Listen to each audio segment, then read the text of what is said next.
This video relates to the subject Fundamentals of Management and Life Skill, which is prescribed for Bangalore University first semester BCom students. And this is the video relating to session 31, which relates to chapter 4, Communication Skills. In this video, we're going to talk about introduction to communication, meaning and definition of communication, and the process of communication. Now, the main objective of this video is to clarify the meaning and definition of communication, as well explain the process of communication. At the end of the session, the students are expected to understand the concept of communication, its definition, and the various elements involved in the process of communication. So, what is communication? Communication is the very essence of human life now. In order to understand each other, it's very important that people communicate with one another. Even in business, it's very important that there is proper communication which happens within the organization between the management and the employees, as well as outside the organization between the organization and the external environment in which the organization operates. So, what is communication?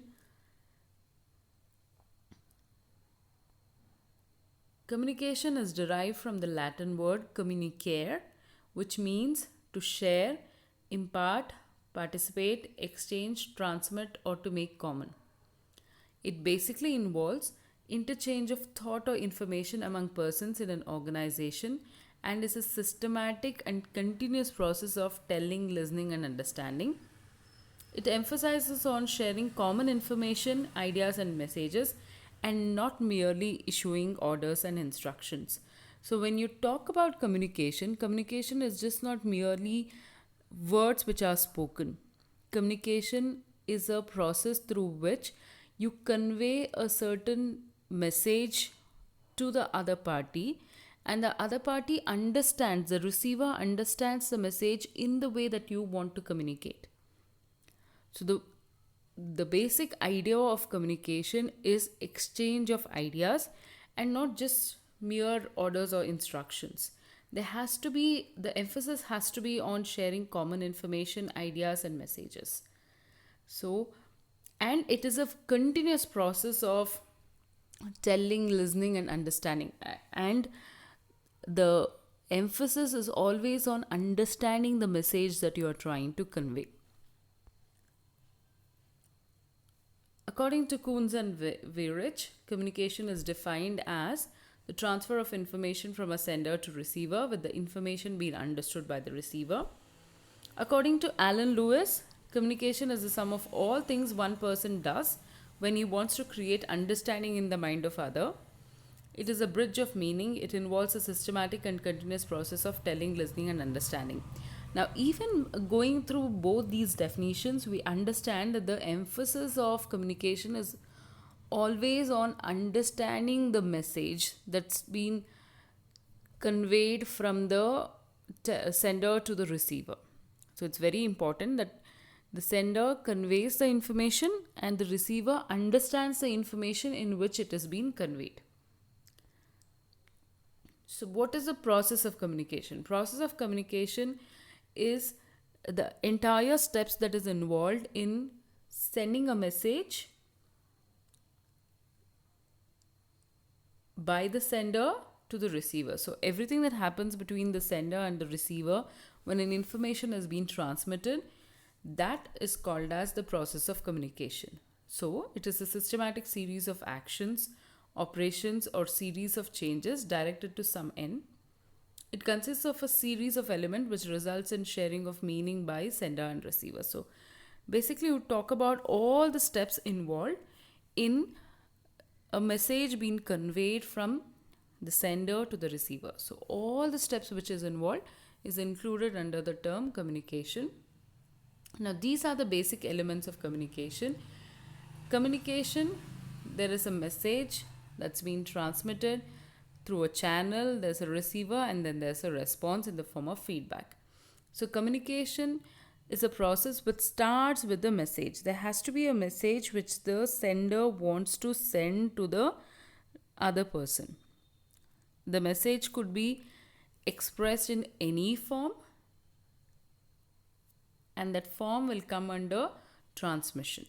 So, how are you going to send that information, send that understanding? It could be in the form of words, it could be in the form of gestures, it could be in the form of pictures, it could be in the form of a video, it could be in the form of an audio, it could be anything. So, whatever is the means through which you are conveying the message, that becomes your transmission.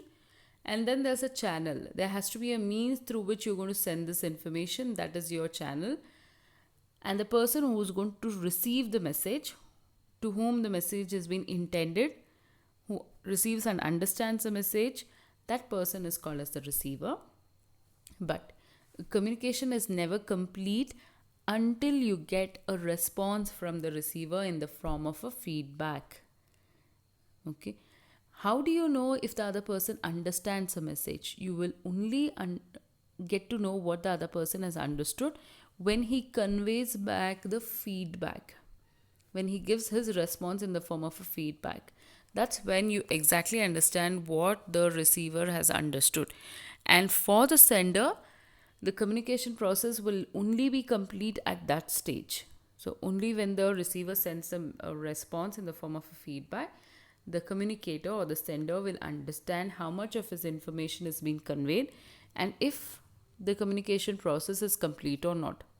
So, without feedback, the entire process of communication is very incomplete. Now, as I said, communicator is a person who intends to send the message. Message is the subject matter of communication, could be opinion, order, appeals, views, suggestions, etc. Transmission is the act of conveying the message. Channel is the medium used. Receiver is the person to whom it is meant. Now, having understood the process of communication, we'll try and see what are the characteristics of communication, what are the important features of communication. First one, it says it's a two-way process. Communication is always two ways, which means, as I said, the sender has to send a message, send an understanding, which has to be understood by the receiver. And how do you know it has been understood? Only when you get an feedback from the receiver to that end. So it's a two-way process. The sender sends an information, the receiver receives it and sends his understanding in the form of a feedback. So it's a two-way process. Communication is a continuous process. It is not a process of once you convey something and there it ends. It's a process which is continuous, which goes on between the sender and receiver for a very long period of time. Communication does not end with just sending one information. It's a continuous process where there is exchange of information, receiving of information, and sending back the response and so on. It's a dynamic process. Communication goes on changing according to the needs of sender and receiver. So, as the sender and receiver needs the information, that's how it gets changed. Sometimes verbal information would be enough. Sometimes you require verbal as well as a video form of information. Now, this particular channel that we are using is also a process of communication wherein the classroom teaching was not enough. So there you have a flipped classroom. You have one more aspect of classroom which has been included, which is in the form of online learning. So this shows you, this is a perfect example of how the communication process could be dynamic. The next characteristic says communication is pervasive. Pervasive is something which is prevalent in all stages and at all times. So communication is not something that happens only between two people at some level. Communication is something that happens throughout the organization between all the parties. As I told you, right from top level management to the lower level management, it happens between everybody. And it needs to happen between everybody. There has to be a flow of communication throughout the organization. And even with the outsiders in the form of suppliers, creditors, government, public, everybody there has to be communication. So communication is something which is all pervasive, which is existing at all levels and amongst all people in the organization. For communication to be complete, there has to be two people. Okay, one sender and one receiver. You cannot have just one person who can receive and send the message. That does not work. For a communication to be complete, there has to be at least two people. One person who sends the message and the other person who receives the message. Sometimes there could be more than one receivers. That is possible, but there has to be only one sender. Like for example, in a classroom, when your teacher is talking, the teacher is the person who is sending the message, and all the students who are there in the classroom are all receivers. So they're all receiving the message. Same thing that happens in a movie theater when there's a communication which is being sent in the form of words or in the form of pictures, which is being conveyed, and you have so many audience who is receiving the message. The next one says exchange. As I told you, communication is a means of exchange where the information is exchanged between two people. There's an idea or a communication that has been sent from the sender and the feedback which is received. So there has to be a mutual exchange of what one is trying to convey to the other and what the other person has understood. Communication is a means of unifying organizational activities. Now, your entire organization has to work in one tone and for one purpose. Now, how do they understand this purpose? Is basically with the help of communication. So, communication is something that binds the entire organization together and makes sure that the entire organizational activities are directed towards achieving the main objectives of the organization. Communication involves both verbal and non-verbal communication. Communication doesn't only mean something which is expressed in the form of words. Verbal communication is communication in the form of words. But you could also use non-verbal communication in the form of gestures, facial expressions, body language, etc. Now, in fact, for a communication to be complete, you require both verbal as well as non-verbal communication. And non-verbal communication, in fact, adds more to the communication process than just your verbal communication. Next point says mutual understanding. Mutual understanding of the message is very vital for the completion of communication. If the other person doesn't understand what is being conveyed by the sender, then there is no communication which is complete. Next one, goal oriented. You are trying to attain something through communication. Communication is not just a mere process.